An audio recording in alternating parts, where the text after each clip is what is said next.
সুপ্রিয় দর্শক, ফরিদগঞ্জে আরও একটি আত্মহত্যা। আমি এই মুহূর্তে দাঁড়িয়ে আছি ফরিদগঞ্জ উপজেলার ফরিদগঞ্জ পৌরসভার কাছিয়াড়া জমাদার বাড়িতে।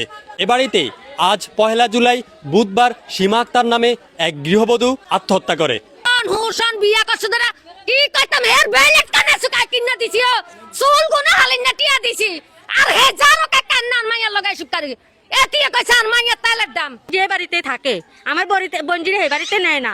এরপরে যত বিদেশের টাকা সম্পূর্ণ আমার বোনে দিচ্ছে। কি আমি কিছুই জানি না, আমার ছেলের সাথে আমার লাগাই 7 মাস যোগাযোগ নাই। হের কইছে মা আমার উতে কালকে টিয়া দিছে 20,000 আর নাই নেন।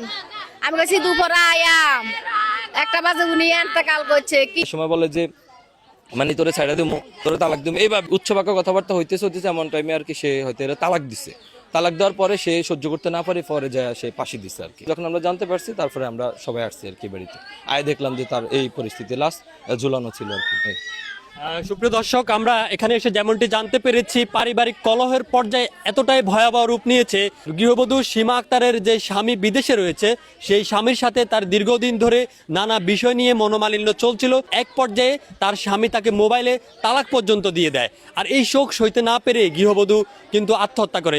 গৃহবধূ সীমার পরিবারের সদস্যদের সাথে কথা বলে যেমনটি জানতে পেরেছি, তাদের পারিবারিক কলহ দীর্ঘদিন ধরে চলমান ছিল। সেই কলহ সমাধানের জন্য দু পরিবার যথেষ্ট চেষ্টা করেছে। আমরা এখানে এসে আরও যেমনটি জানতে পেরেছি যে এই গৃহবধূ সীমা আক্তার রয়েছে, তার পরিবারের সদস্যরা তার স্বামীকে বিদেশে নিজের পয়সায় নিজেদের খরচে কিন্তু বিদেশে পাঠিয়েছে। পাঠানোর পরেও কিন্তু স্বামীর নানা রকম অভিযোগ, নানা রকম নির্যাতনে গৃহবধূ সীমা কিন্তু অতিষ্ঠ হয়ে পড়েছিল।